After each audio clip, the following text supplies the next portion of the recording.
开天门准备营业，全美戏院曾经传出兄弟经营环境义，如今伫开业70个周年的时阵，宣布只营业到3月初2。细汉的时阵，拢会来这看电影，一家会当看2出啊，偌好诶！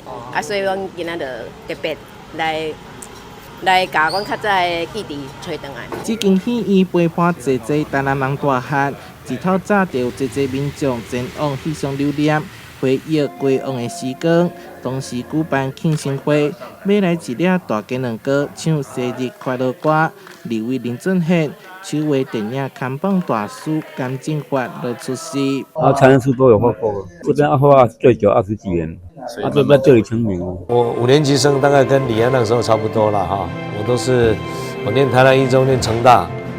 无数的时光哦，都是在全美戏院。全美戏院创立于1959年，后来转做2轮片戏院，加少的票价深受大家喜爱。甚至国际大导演李安伫高中的时阵，拢来这看电影，不过受到大环境因素冲击，暂停营业，找找新的出路。我们可能是多元的整合、多元的放映，但是我会加上我的想法，结合我跟这个社区的感觉，承袭一些从前对老戏院的这种文艺功能，在地方做一个展演空间。空间的部分是必须要做保留的哈，因为任何一个空间如果被拆除的话，那就已经失去它原来这个戏院的一个功能啊，那承载的记忆也就不见。